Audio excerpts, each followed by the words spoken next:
오늘의 말씀은 누가복음 12장 50절, 마가복음 10장 38절에서 39절, 로마서 6장 3절에서 4절, 골로새서 2장 12절입니다. 오늘 말씀의 제목은 예수님의 답답함입니다. 예수님의 오감, 여러 가지 감정이 있죠. 이 오감을 드러낸 성경의 본문은 그리 많지 않습니다. 대표적인 것이 누가복음 19장 41절에 나오는 말씀입니다. 가까이 오사 성을 보시고 우시며 라고 되어 있습니다. 이것은 너무나 유명한 말씀이죠. 예루살렘의 멸망을 보시면서 우시는 장면입니다. 그 밖에 요한복음 12장 27절에는 이런 말씀이 있습니다. 지금 내 마음이 괴로우니 무슨 말을 하리요? 아버지여 나를 구하여 이때를 면하게 하여 주옵소서. 그러나 내가 이를 위하여 이때에 왔나이다. 이 말씀에도 마음이 괴롭다라는 말씀을 하십니다. 아마 이 말씀을 언제 하셨냐고 물어보면 많은 성도님들이 겟세마네 동산 아니냐라고 이야기하시는 분도 계십니다. 그러나 이 말씀은 요한복음 12장 24절에 보면 하늘의 미랄 이야기를 하시면서 하셨던 말씀입니다. 내가 진실로 진실로 너희에게 이르노니 한 알의 밀이 땅에 떨어져 죽지 아니하면 한 알 그대로 있고 죽으면 많은 열매를 맺느니라. 25절 자기의 생명을 사랑하는 자는 잃어버릴 것이요 이 세상에서 자기의 생명을 미워하는 자는 영생하도록 보존하리라 라고 하면서 이 한 알의 밀은 땅에 떨어져서 죽어서 많은 열매를 맺는 십자가의 죽음을 상징하는 말씀입니다. 이 말씀을 하시면서 마음이 괴롭다고 이야기를 하셨습니다. 이런 것을 봐서는 주님이 십자가의 그 길이 얼마나 주님 자신도 감당하기가 어려움에도 불구하고 매 순간 하나님 앞에 기도하면서 그 길을 걸어갔다는 것을 알 수 있게 됩니다. 어떤 분들은 예수님이 이 땅에 오셔서 마치 귀신이 또는 막강한 마치 무슨 중국 영화나 무협지 같은 데서 나오는 주님을 상상하듯이 손을 들면 바람이 나가서 장풍으로 모든 악들을 멸하면서 가는 그런 정말 카리스마 넘치는 그런 예수님을 생각하시는 분들이 많이 있는데 사실은 우리가 성경책을 읽다 보면 주님이 하루하루 얼마나 많은 고민과 갈등 속에서 자신이 걸어가야 할 길을 걸어가셨는지를 알게 됩니다. 요한복음 11장 32절, 35절에도 예수님이 눈물을 흘리시는 장면이 나오게 됩니다. 이 장면은 나사로의 죽음과 관련이 되어 있습니다. 예수께서 눈물을 흘리시더라 라고 35절에 되어 있는 것을 봐서 36절에 보면 유대인들이 이렇게 이야기합니다. 보라 그를 얼마나 사랑하셨는가 하며 이 그는 나사로를 이야기합니다. 38절에 이어져서 이렇게 주님은 말씀하십니다. 이에 예수께서 다시 속으로 비통히 여기시며 무덤에 가시니 무덤이 굴이라 돌로 막았거늘. 정말 나사로의 죽음을 보면서 주님은 자기 자신의 죽음을 보시는 듯 했을 것입니다. 또한 이 나사로의 죽음은 곧 주님을 사랑하는 많은 성도님들의 죽음을 상징하고도 있습니다. 제가 요한복음 설교할 때 이 장면을 설교하면서 나사로의 죽음 장면과 예수님의 십자가의 죽음에서 부활하는 장면하고 대비를 시켜서 설교했던 것이 있습니다. 아마 기억하실지 모르겠습니다. 예를 들어서 나사로는 수건을 몸에 동인 채 나오는 장면이 나오는데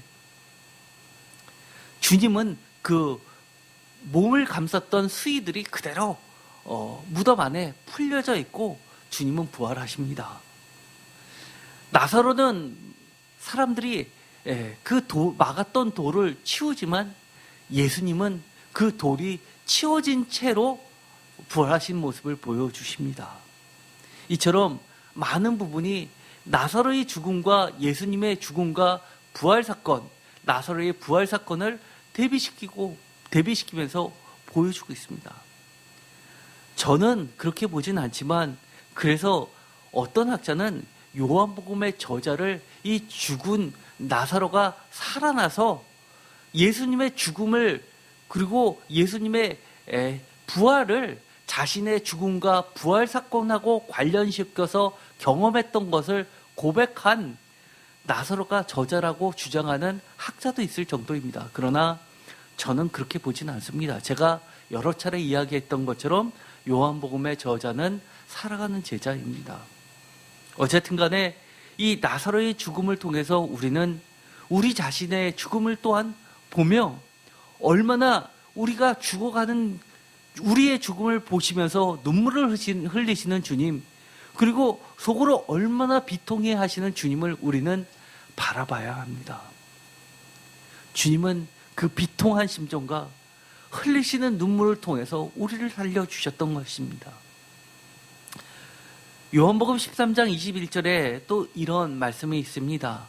예수께서 이 말씀을 하시고 심령이 괴로워 증언하여 이르시되 내가 진실로 진실로 너희에게 이르노니 너희 중 하나가 나를 팔리라 하시니라. 심령이 괴로워라는 말을 표준세 번역에는 마음이 괴로우셔서라고 번역을 합니다. 이렇게 얼마나 예수님의 오감이 적나라하게 드러났는지 모릅니다. 자신이 팔리는, 그것도 수제자 가운데 한 명에게 자기 자신이 팔리는 그것을 아심에도 불구하고 그를 정죄하지 않으시면서 끝까지 그를 구원해서 놓지 않으시는 주님, 그러면서 괴로워하시면서도 그 십자가의 길을 가시는 주님을 보면서 우리는 또한 주님의 길이 얼마나 아름답고 고상하며 우리도 그 길을 따라가야 하는지를 다짐해 봐야 합니다. 예수님께서 답답해 하셨다고 하신 것을 예수님도 그러셨어? 라고 하시면서 모르시는 분들도 많을 겁니다. 오늘의 말씀을 통해 주님의 마음을 더 잘 이해하고 주님이 그토록 답답해 하셨던 그 답답함을 풀어드리는 새인교회 성도님들이 모두 되시기를 축원드립니다. 오늘의 본문 말씀에 보면 49절 이렇게 되어 있습니다. 내가 불을 땅에 던지러 왔더니 이 불이 이미 붙였으면 내가 무엇을 원하리요? 50절 나는 받을 세례가 있으니 그것이 이루어지기까지 나의 답답함이 어떠하겠느냐? 51절 내가 세상에 화평을 지르고 온 줄로 아느냐? 내가 너에게 이르노니 아니라 도리어 분장하게 하려 함이로다. 52절 이후부터 한 집에 5사람이 있어 분쟁하되 셋이 둘과 둘이 셋과 하리니 아버지가 아들과 아들이 아버지와 어머니가 딸과 딸이 어머니와 시어머니가 며느리와 며느리가 시어머니와 분쟁하리라 하시니라 라고 되어 있는 말씀 가운데 50절 나는 받을 세례가 있으니 그것이 이루어지기까지 나의 답답함이 어떠하겠느냐 라고 하는데 주님의 답답함이 나와 있습니다. 오늘의 말씀 50절을 싸고 있는 49절부터 53절까지 보면 이 50절만 빼고 나머지 말씀들은 마태복음에도 나와 있습니다. 여러 군데 사실 분산되어 나와 있습니다.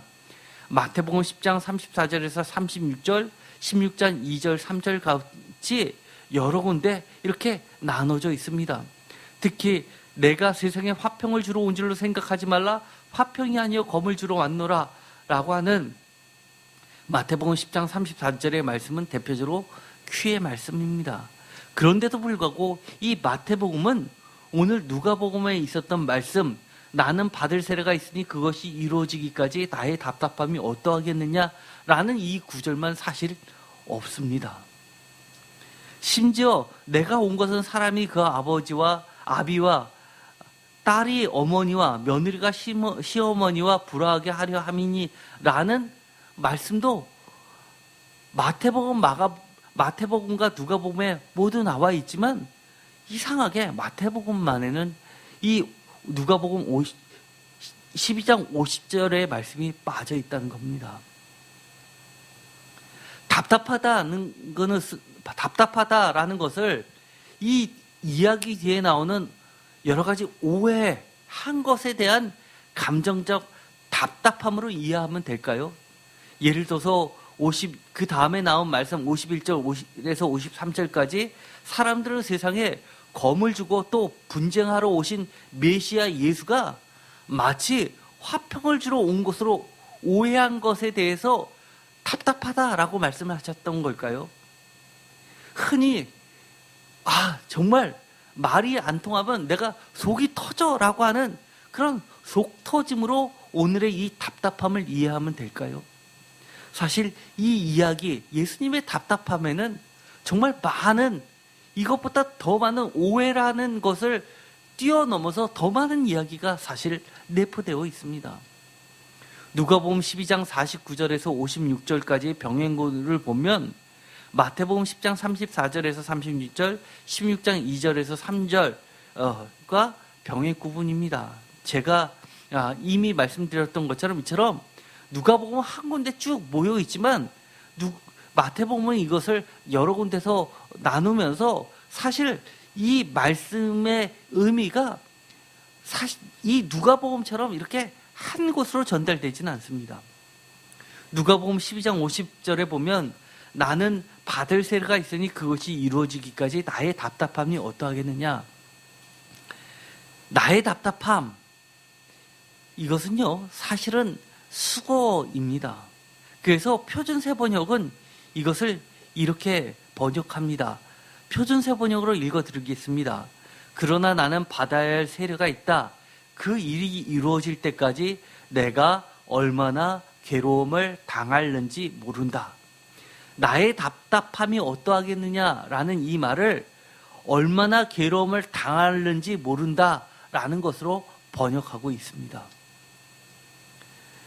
누가복음 12장 50절 예수님이 답답하셨다라는 말은 표준사 번역에서 번역한 것처럼 수고에 가깝습니다. 얼마나 괴로움을 당할는지 모른다라는 말씀입니다. 이 예수님의 답답함은 한마디로 괴로움, 오해라기보다도 괴로움이라는 중요한 핵심어와 연관되어 있다는 말씀입니다. 이것은 바로 직전에 주님이 하신 말씀, 세례와 관련된 말씀임을 분명히 알 수 있습니다. 50절 말씀을 다시 읽어보면 이렇습니다. 나는 받을 세례가 있으니 그것이 이루어지기까지 나의 답답함이 어떠하겠느냐.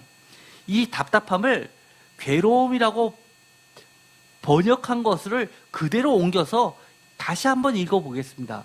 나는 받을 세례가 있으니 그것이 이루어지기까지 나의 괴로움이 어떠하겠느냐라고 읽어도 뜻이 통한다는 말입니다. 즉, 이 예수님의 답답함은 예수님이 받을 세례와 깊은 관련이 있다는 겁니다. 단순히 미스 언더스탠딩의 차원이 아니라는 겁니다. 우리가 단순하게 보더라도 최소한 주님이 가시는 길이 흔히 세상에서 기대하고 바라는 꽃길은 분명 아니구나라는 생각은 드실 겁니다.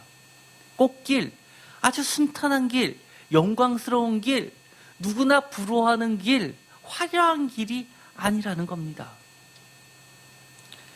이것은 지난 주일날 제가 말씀드렸던 이 좁은 길, 좁은 문과도 사실 연관되어 있는 말씀입니다. 좁은 문이 무엇이었나요? 좁은 길 끝에 만나는 것이 좁은 문이었고 좁은 문이 통과돼야지만 들어갈 수 있는 것이 바로 천국이었습니다. 좁은 문의 가장 충격적인 특징이 무엇이었나요? 동영상으로 그 설교를 들으신 분들은 기억나실 겁니다. 제가 여러 차례 강조했기 때문입니다. 문은 문인데 문 같지도 않은 문이었습니다. 도착해서 열면 열리는 그런 자동문이 아니라 아무리 열려고 애를 써도 내 입으로 열 수 없는 문입니다. 반드시 그 안에서 주님이 인정하시는 사람들에게 열어줄 때만 들어갈 수 있는 그런 문이었습니다. 또 어떤 문이었습니까? 무한정 열려있는 문이 아니었습니다. 한 번 닫히면 아무리 잘 그 좁은 길을 통과해서 그 끝에까지 도착했다 하더라도 두드려도 열리지 않는 문이었습니다. 그래서 그 좁은 문이 열려 있을 때 빨리 가지 않으면 안 되는 문이었습니다. 좁은 길, 정말 꽃길과는 반대되는 길 아닙니까? 많은 사람이 고개를 설레설레 설레설레 이렇게 부정하는 그런 길로 가야지만 만나는 문입니다. 사실 누가복음에서는 이 좁은 문은 좁은 길과 같이 이야기를 했지만 마태복음과는 사뭇 다르게 설명을 했습니다. 마태복음은 이 좁은 문과 또 좁은 길과 또 넓은 길을 비교하면서 설명을 해서 좁은 문, 넓은 문하고도 비교를 했습니다. 많은 사람들이 기대하고 바라고 그렇게 쫓아서 들어가는 찾는 그런 문이 아니라는 겁니다. 그러면 오늘의 말씀을 보더라도 주님이 받을 세례와 연관된 주님이 받을 그 고난은 분명히 이것은 꽃길은 아니구나라는 1차적인 생각은 우리가 쉽게 할 수 있습니다. 누가복음 12장 50절은 누가복음에만 나와 있는 말씀으로 이 말씀 본문 전후에 들어있는 마태복음의 병행구들에는 나와 있지 않은 말씀이라는 것은 여러 차례 말씀을 드렸습니다. 평화와 분쟁에 관한 말씀, 시대를 분별하는 지혜의 말씀들과 병행구문들이 되어 있지만 여기서는 먼저 이 세례의 의미를 보다 명확하게 살펴본 그 다음에 예수님의 답답함이 무엇인지를 살펴봄으로써 최종 예수님을 따르고자 하는 성도님들이 어떻게 하면 예수님의 답답함을 풀어드리는 삶을 가도록 결단해 볼 수 있는 것입니다. 그래서 우리는 먼저 이 세례의 의미를 살펴보고 두 번째 그 예수님의 답답함이 무엇인지 세 번째 그 답답함을 풀어드리려면 우리는 어떤 결단을 해야 되는지 이 세 가지로 나눠서 말씀을 보도록 하겠습니다. 첫 번째, 세례가 무엇이냐 했을 때 이것은 쉽게 제가 여러 차례 공감복음서에서도 또 고난주간에서도 설교한 적이 있으니까 잘 아실 겁니다. 이 세례는 십자가 죽음을 상징합니다. 마가복음 10장 38절에 보면 이렇게 되어 있습니다. 예수께서 이르시되 너희는 너희가 구하는 것을 알지 못하는도다. 내가 마시는 잔을 너희가 마실 수 있으며 내가 받는 세례를 너희가 받을 수 있느냐라고 물어보십니다. 이것은 세베대의 두 아들들이 서로 한쪽에는 우편에 한쪽에는 좌편에 그 자리를 구하는 그 본문 다음에 나오는 말씀입니다. 그러면서 39절에 그들이 말하되 할 수 있나이다 라고 대답하니까 예수님께서 이렇게 답변하십니다. 예수께서 이르시되 너희는 내가 마시는 잔을 마시며 내가 받는 세례를 받으려니와 라고 하면서 그 당시에는 그들이 이해하지 못했지만 나중에 그들도 주님이 마시는 잔을 그리고 주님이 받으셨던 세례를 받는 십자가의 고난에 참여하는 참된 제자의 길을 가게 된다는 것을 주님이 축복해 주시는 장면으로 끝나게 됩니다. 그래서 여기서도 마찬가지로 나는 받을 세례가 있으니라는 이 세례는 예수님의 마시는 잔하고도 같으며 또 예수님의 십자가 죽음의 길이라는 것을 분명히 알 수 있습니다. 이 전통은 그 이후에 초대교회의 중요한 이야기입니다. 사도 바울은 예수님의 직접적인 가르침을 받지 못했음에도 불구하고 부활하신 예수님을 만나고 영적으로 주님과 교제하면서 이 중요한 사실을 깨닫게 됩니다. 로마서 6장 3절, 무릇 그리스도 예수와 합하여 세례를 받은 우리는 그의 죽으심과 합하여 세례를 받은 줄을 알지 못하느냐. 4절, 그러므로 우리가 그의 죽으심과 합하여 세례를 받음으로 그와 함께 장사되었나니 이는 아버지의 영광으로 말미암아 그리스도를 죽은 자 가운데서 살리신과 같이 우리로 또한 새 생명 가운데서 행하게 하려 함이라 라고 하면서, 이 사도 바울은 세례를 받을 때 우리는 그의 죽으심과 합하여 세례를 받은 줄을 알지 못하느냐를 통해서 그도 세례를 받을 때 이미 예수 그리스도의 십자가 죽음에 참여한다고 결단했던 자입니다. 이미 그는 예수님을 믿는다라고 했을 때 아예 그의 머릿속에는 지금 우리들이 상상하는 그 꽃길이 전혀 포함되어 있지 않다는 사실을 알아야만 합니다. 그럼에도 불구하고 그는 가장 영광스러운 미래를, 소망을 결코 버리지 않았습니다. 아버지의 영광으로 말미암아 그리스도를 죽은 자 가운데서 살리신과 같이 우리로 또한 새 생명 가운데서 행하게 하려 함이라라는 이 위대한, 정말 멋진 소망을 늘 품고 살았던 겁니다. 골로새서 2장 12절에도 이렇게 이야기합니다. 너희가 세례로 그리스도와 함께 장사되고 또 죽은 자들 가운데서 그를 일으키신 하나님의 역사를 믿음으로 말미암아 그 안에서 함께 일으키심을 받았느니라. 골로새서는 대표적으로 제2 바울 서신으로 분류합니다. 제2 바울 서신은 바울의 후예들, 바울 교회의 2세기 때 교회들이 이 서신서를 읽으면서 교회에서 함께 읽으면서 설교하면서 그들이 타짐했던 겁니다.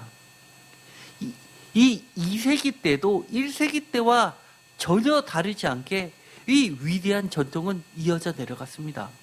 세례는 곧 그들에게 있어서 그리스도와 함께 장사된 것이라는 것을 굳게 믿고 세례를 받았고 그리스도인들이 되었습니다. 두 번째, 이것을 봐서 우리는 예수님의 답답함을 제대로 이해할 수 있습니다. 아버지 하나님으로부터 받은 사명이 세상이 바라고 기대하는 바와의 괴리에서, 차이에서 오는 고난, 그 고난이 많음에도 반드시 끝까지 완수하시는 예수님의 답답하심입니다. 50절을 다시 한번 읽으면 이렇습니다. 나는 받을 세례가 있으니, 나는 받을 십자가 죽음이 있으니 그것이 이루어지기까지, 이 사명을 완수하기까지 나의 답답함이, 나의 고난이 얼마나 큰지를 생각하면 나의 답답함이 어떠하겠느냐라고 이야기하시는 겁니다. 그 이야기는 내가 그 고난을 피하겠다, 어떡하지? 내가 과연 그것을 이겨낼 수 있을까? 걱정하는 것이 아니라 그 많은 거부와 반대와 박해와 죽음이 있음에도 불구하고 나는 그것을 끝까지 반드시 이루어내고야 말겠다라는 강한 사명의식이 있었던 겁니다. 그것이 예수님의 답답함입니다. 우리는 주님을 왜 믿고 따르고자 합니까? 주님의 답답함처럼 여전히 주님의 목적과는 다른 목적을 가지고, 주님의 목적은 무엇이었습니까?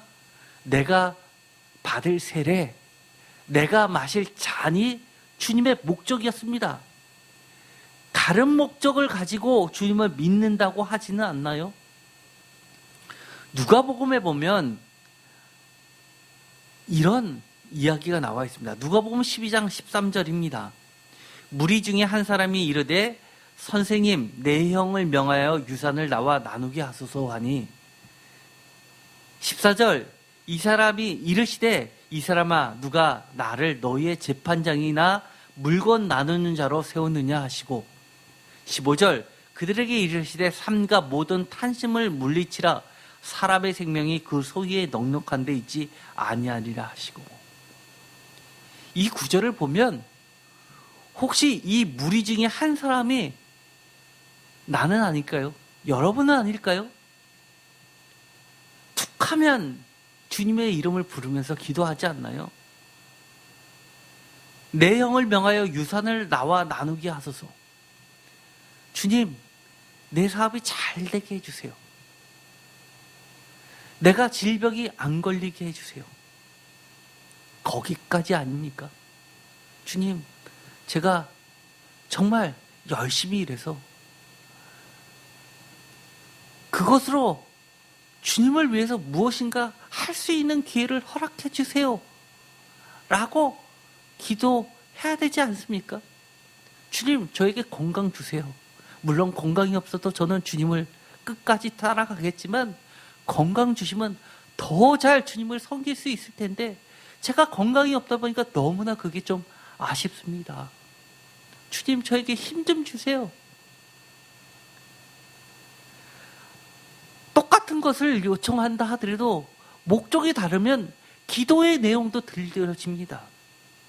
선생님, 내 영을 명하여 유산을 나와 나누게 하소서가 주님을 따르는 그 무리 중에 한 사람처럼 나의 목적이 되지는 않습니까? 내 자녀가 잘 돼야 되는데 정말 결혼해서 잘 살아야 되는 데가 아니라 정말 주님, 이렇게 보니까 결혼해서 신앙 잃어버리는 사람 너무 많이 봤습니다. 정말 주님이 짝을 마련해 주세요. 그래서 결혼하기 전보다도 결혼해서 더 든든하게 흔들리지 않고 신앙생활 더 잘하는 그런 가정 꾸몄으면 좋겠습니다. 그거를 보는 게 제 소원입니다. 라고 기도하십니까? 주님은 지금도 이렇게 이야기하십니다. 이 사람아, 누가 나를 너희의 재판장이나 물건 나누는 자로 세웠느냐? 주님의 답답함은 그만큼 하나님이 계획하시고 예수님이 순종하신 그 길을 전혀 이해하지 못했기에 더욱 극심한 거부, 박해, 고난이 수반될 수밖에 없었음을 짐작하게 만듭니다. 왜요? 그들이 기대했던 건 이것인데 주님은 그것을 주시는 분이 아니니까 그럼 버려야지. 메시아 아니네 라고 그들은 생각할 거 아닙니까? 그들만 그런가요? 지금은 안 그런가요? 지금 많은 사람들이 기독교를 어떻게 생각합니까? 예배를 어떻게 생각합니까? 드려도 그만, 안 그려도 그만. 굳이 교회가 왜 필요해 있나요? 다 동영상 예배로 하면 되지? 사진관 하나 빌려서 일주일에 한 번 또는 두 번 거기서 잠시 녹화하면 되지? 아니면 집에서 녹화해서 올리면 되지? 그러려고 많은 주님의 제자들이 이 땅에 교회 세우기 위해서 많은 순교를 당했다는 그 자체가 너무 우스워지지 않나요? 굳이 왜 그들이 그렇게 해야만 됐을까요?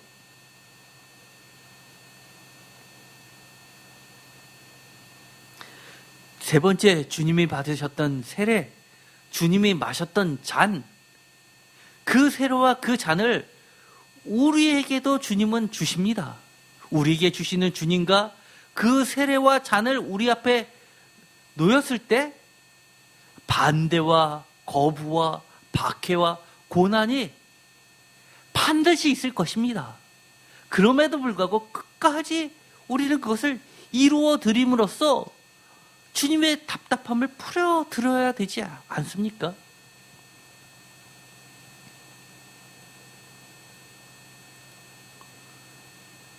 마가복음 10장 38절을 다시 한번 읽어볼까요? 예수께서 이르시되 너희는 너희가 구하는 것을 알지 못하는도다. 내가 마시는 잔을 너희가 마실 수 있으며 내가 받는 세례를 너희가 받을 수 있느냐? 39절 그들이 말하되 할 수 있나이다. 예수께서 이르시되 너희는 내가 마시는 잔을 마시며 내가 받는 세례를 받으려니와. 아멘. 내가 마시는 잔을 마시며 내가 받는 세례를 받는 것이 내가 거부해야 될 것입니까? 아니면 감사합니다라고 마셔야 될 그 축복입니까? 주님은 이 구절을 통해서 우리는 간접적으로 알 수 있습니다. 주님은 그래, 내가 받는 이 잔, 내가 받는 이 세례 나 하나로 족하고 너희들은 마시지 마 라고 이야기하시는 걸까요? 그래, 이 잔과 이 세례가 얼마나 귀한 건데 너희도 한번 마셔보렴, 너희도 한번 받아보렴 하는 뜻일까요? 저는 아무리 수백 번 반복해서 읽어보더라도 38절과 39절은 주님이 우리에게 너희들도 그렇게 해봐라는 권면으로 들립니다. 아닌가요? 로마서 6장 3절, 무릇 그리스도 예수와 합하여 세례를 받은 우리는 그의 죽으심과 합하여 세례를 받은 줄을 알지 못하느냐. 여기서 제가 우리는 또는 알지 못하느냐 이 두 군데에 다른 색깔로 표시를 했습니다. 무릇 그리스도 예수와 합하여 세례를 받은 그들은 이라고 읽으면 안 됩니다. 우리는 이라고 읽어야지만 우리는 비로소 예수님을 증거하는 힘이 있는 겁니다. 4절, 그러므로 우리가 그의 죽으심과 합하여 세례를 받음으로 그와 함께 장사되었나니, 그러므로 그들이 그의 죽으심과 합하여 세례를 받게끔 했으니, 그러나 나만 빼고라고 한다면 그 뒤에 이어지는 말씀, 아버지의 영광으로 말미암아 그리스도를 죽은 자 가운데서 살리신과 같이 우리로 또한 새 생명 가운데서 행하게 하려 하심입니다 라는 그 구절을 어떻게 읽을 수 있을까요? 우리로가 아니라 그들로 라고 읽어야 되지 않습니까? 나만 빼고 그들로 라고 읽어야 되지 않습니까? 다시 한번 읽어볼까요? 로마서 6장 3절, 무릇 그리스도 예수와 합하여 세례를 받은 우리는 그의 죽으심과 합하여 세례를 받은 줄을 알지 못하느냐. 그러므로 우리가 그의 죽으심과 합하여 세례를 받음으로 그와 함께 장사되었으니 이는 아버지의 영광으로 말미암아 그리스도를 죽은 자 가운데서 살리신과 같이 우리로 또한 새 생명 가운데서 행하게 하려 함이라. 골로새서 2장 12절, 너희가 세례로 그리스도와 함께 장사되고 또 죽은 자들 가운데서 그를 일으키신 하나님의 역사를 믿음으로 말미암아 그 안에서 함께 일으키심을 받았느니라. 우리는 우리뿐만 아니라 그렇게 주님의 그 잔과 세례를 받는 모두에게 하나님은 동일하게 역사하심을 우리는 확신할 수 있습니다. 주님의 말씀은 몇몇 사람한테만 확인되는 사항이 아닙니다. 주님의 말씀을 믿고 그 약속대로 따르는 모든 자에게는 반드시 드러나는 객관적인 사실입니다. 팩트입니다. 신앙은 주관적인 거라고요. 어떻게 마음 먹기에 따라서 달라진다고요? 기독교가 무슨 불교입니까?